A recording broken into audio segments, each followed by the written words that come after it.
황교안 권한대행은 특검 수사기관 연장에 대해서 오늘까지 확실한 입장을 밝혀야 할 것입니다. 정치인과 공무원은 역사의 어느 쪽에 이름을 올려야 될지를 결정해야 할 때가 옵니다. 많은 국민들은 황 대행이 사적인 마음을 먹었다면 수사기관 연장을 거부할 것이라고 말하고 있습니다.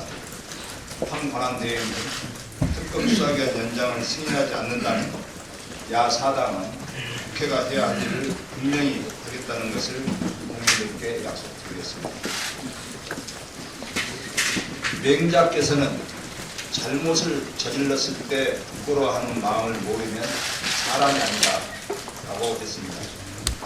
일본 정부는 위안부 할머니들에게 자신들이 저질렀던 잘못을 부끄러워하기는커녕 소녀상이 철거되지 않으면 주한 일본 대사를 복귀시키지 않겠다고 생떼를 쓰고 있습니다. 또 법적 구속력을 가진 초등학교, 중학교 학습지도 요령 개정안을 고시하면서 독도를 일본 고유 영토라고 못을 박아 정면으로 영토 도발에 나섰습니다. 자신들의 역사적 과오는 지우려 하고 대한민국의 고유 영토는 욕심을 내는 전형적인 일본의 두 얼굴입니다. 더욱 화가 나는 것은 우리 정부가 일본의 영토 도발에 대해서는 소극적이고 소녀상 철거에 대해서는 적극적으로 화답하고 있다는 것입니다.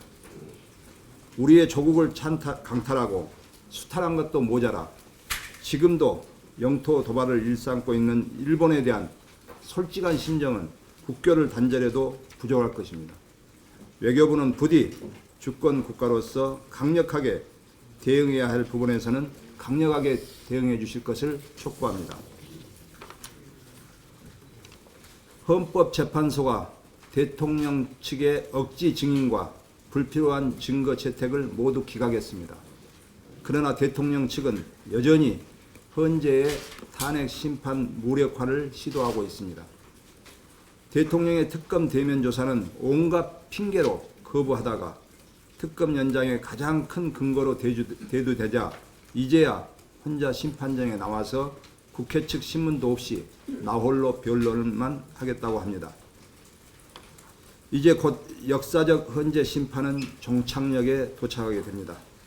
박 대통령은 탄핵 심판 지연 술책을 중단하고 대통령 대면 조사에 즉각 응하고 심판을 기다려야 할 것입니다.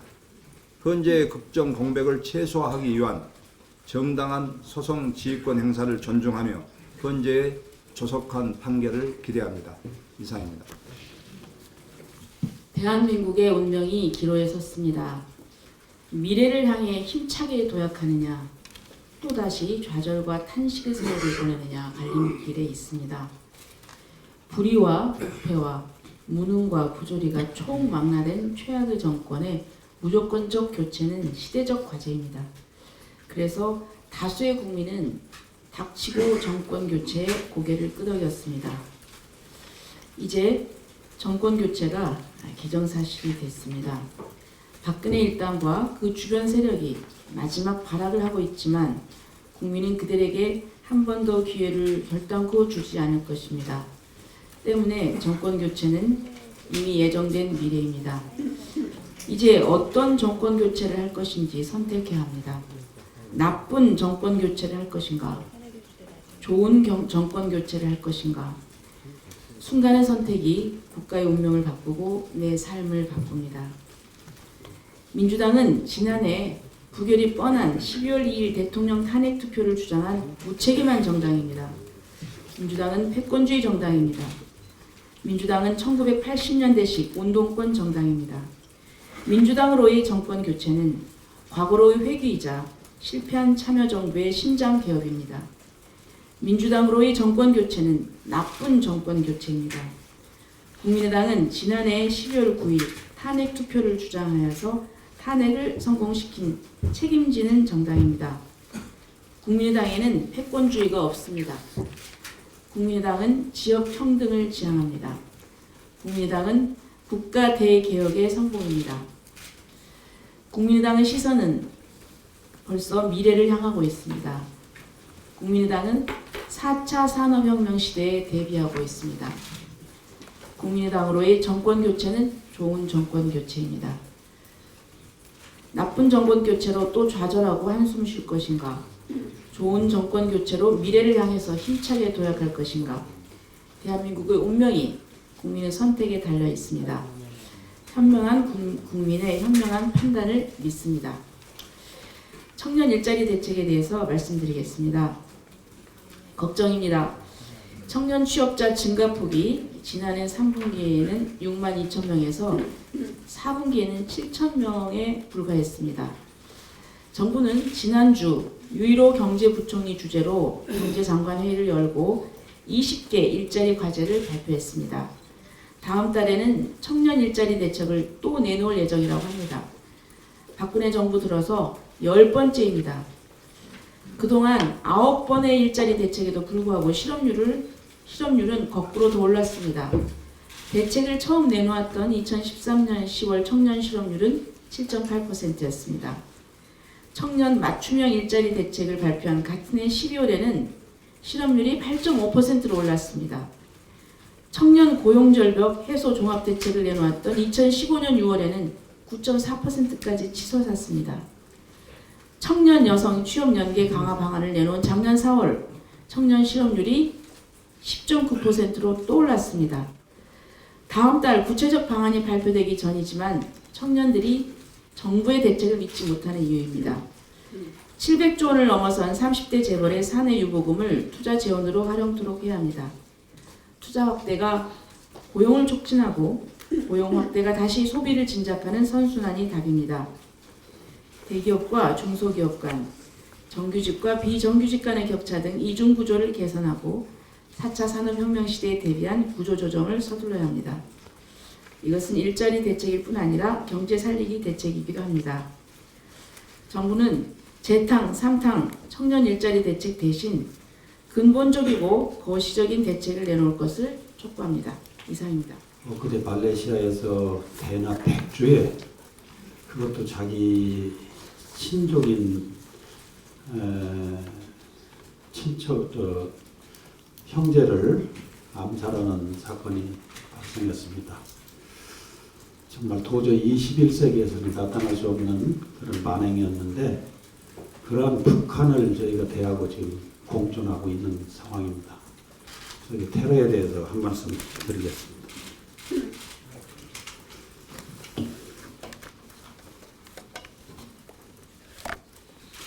북한의 김정남 피살 CCTV가 공개됐습니다. 순식간에 절명에 이르게 하는 첨단 화학물질이 사용되고 걸린 시간도 고작 2.33초에 불과했습니다. 작전을 수행한 핵심 조직 요원들은 범행 후 유유히 북한으로 도주한 것으로 알려지고 있습니다. 이 사건이 김정은 공포정체 정점이면서 치밀하게 기획된 암살이었다는 점도 중요하지만 북한이 첨단 화학물질 등 고도의 테러 기술을 활용해 짧은 시간에 인명 테러를 일으킬 수 있다는 점을 주목해야 할 것입니다. 북한은 세계 3위의 생화학 무기 제조국으로 탐조균, 천연도 등 13종의 생화학 무기와 10여 종의 생물학 작용제를 최대 5천여 톤을 보유하고 있는 것으로 알려지고 있습니다. 북한의 핵과 미사일만 위협이 아닙니다.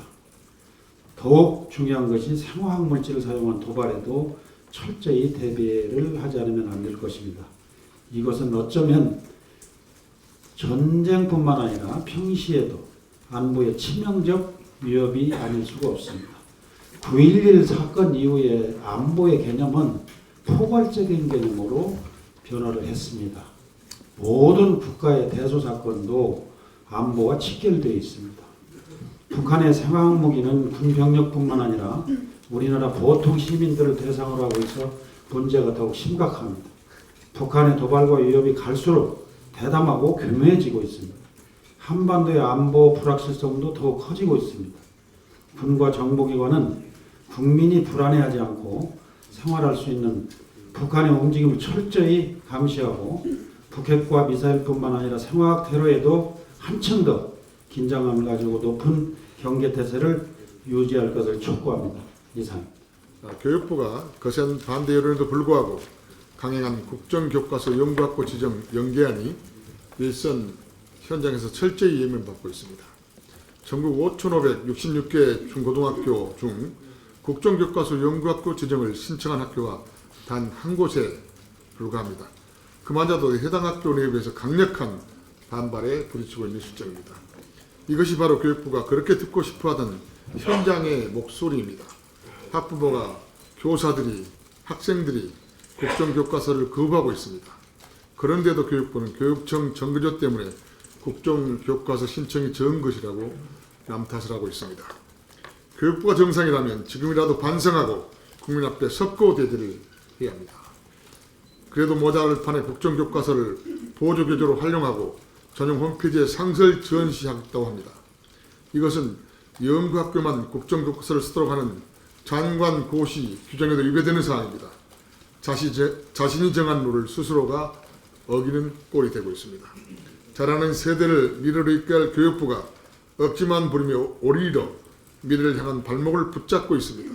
이처럼 일선 현장과 여론을 무시하면서까지 보조교재와 홈페이지 전시로 나쁜 교과서를 가르치려는 교육부는 존재할 가치가 없습니다. 수차례 말씀드렸지만 이래서 안철수 전 대표 주장대로 교육부가 없어져야 된다고 생각합니다. 저는 더 이상 교육부를 향한 조언과 경고를 하지 않겠습니다. 경고도 예정이 있어야 하는 것입니다.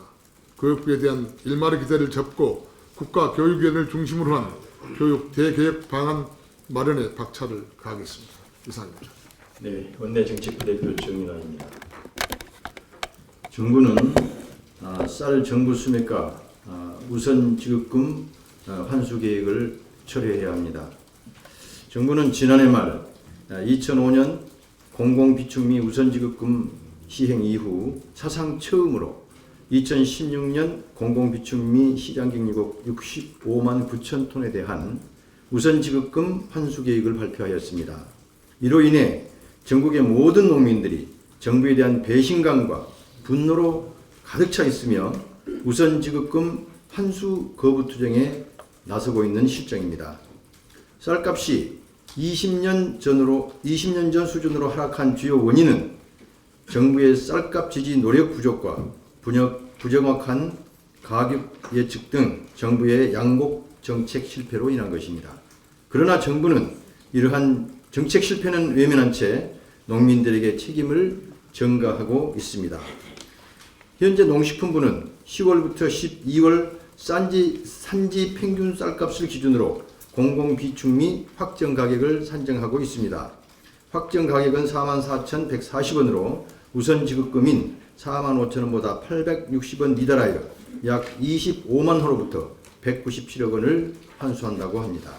그러나 현행 양곡관리법은 공공비축미 시장 가격에 대해 구체적으로 평균 가격으로 할지, 평균 가격으로 한다면 언제부터 언제까지를 기준으로 가격 산정을 할지에 대해서도 규정하고 있지 않습니다. 따라서 정부의 산정 기준 역시 행정 편의를 위한 것에 불과한 것입니다. 공공비축미 공식 매입 시점인 9월 25일부터 일정 기간 후 평균 가격으로 하든지 실제 매입 시점인 10월 5일자 가격으로 하든지 또는 10월 평균 가격으로 한다면 법령상 아무런 문제없이 우선 지급금을 환수할 필요성이 없다고 한국법제연구원도 자문 의견을 제시한 바 있습니다. 따라서 정부는 우선 지급금 환수 절차를 당장 철회할 것을 강력히 촉구합니다. 아울러 정부는 지자체와 농업인 단체의 다양한 의견을 수렴하여 쌀 수급과 쌀값 안정을 포함한 지속 가능하고 안정적인 쌀 산업 발전 대책을 조속히 수립해야 할 것입니다. 이상입니다. 자유한국당은 특검 수사 기간 연장을 반대하는 당론을 채택했습니다. 헌재 심판 이후에도 특검을 계속하는 것은 대선 전국에 특검을 이용한다는 대선용 정치 수단이라는 주장입니다.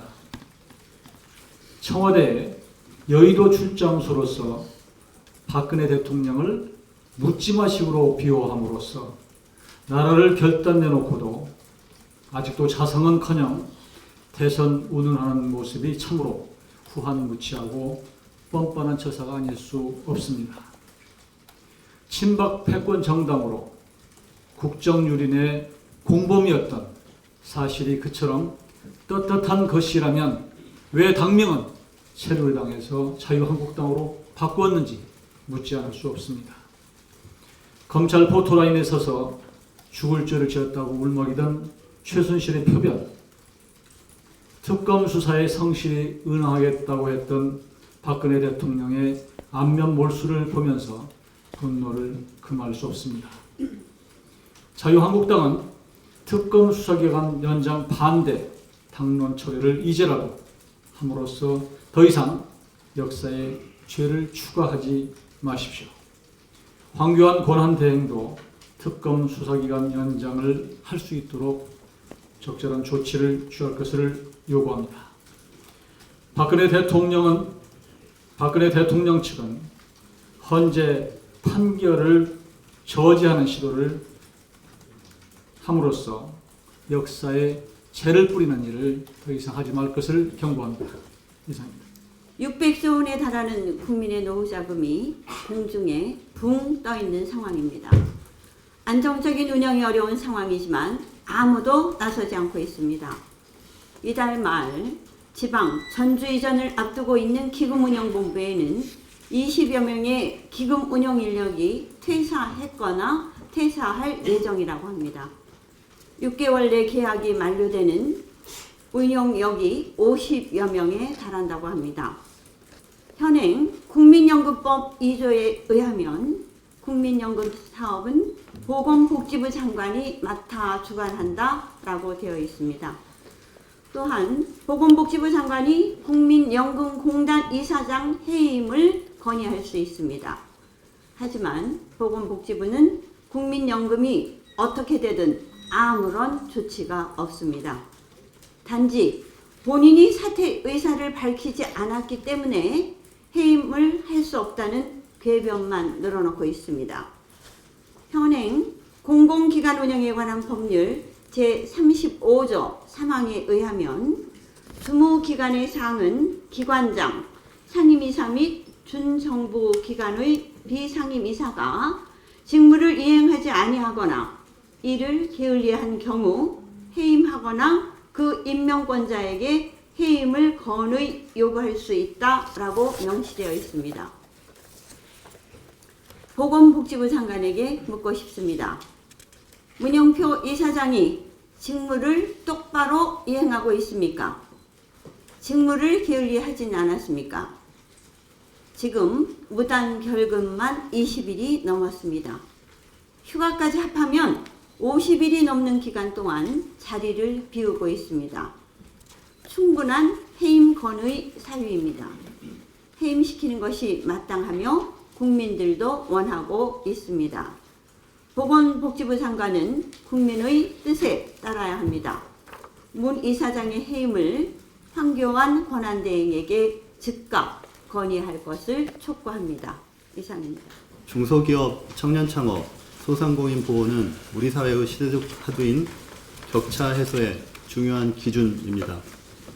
국민의당은 2월 임시국회에서 민생법안 통과를 위해 애쓰고 있지만 개별 상임위에서 때로는 여당의, 때로는 야당의 이해관계, 대립으로 인해서 번번이 무산되고 있습니다.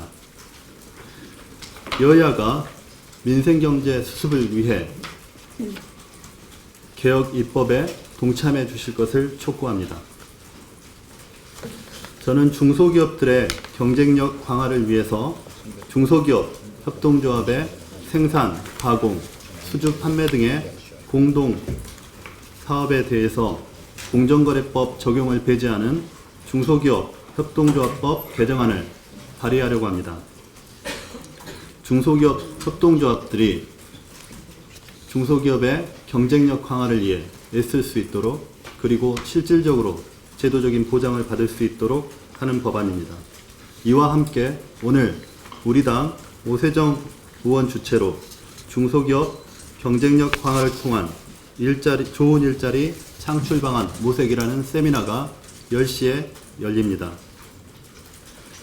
오늘 세미나에서 그리고 안철수 전 대표의 일자리 공약과 함께 우리 사회가 중소기업, 청년, 소상공인들이 꿈을 꾸고 살아갈 수 있는 사회가 되기를 희망합니다. 마치겠습니다. 공개 발언을 마치고 지금부터는 회의를 비공개로 전환하겠습니다. 언론 여러분들의 협조를 부탁드리겠습니다.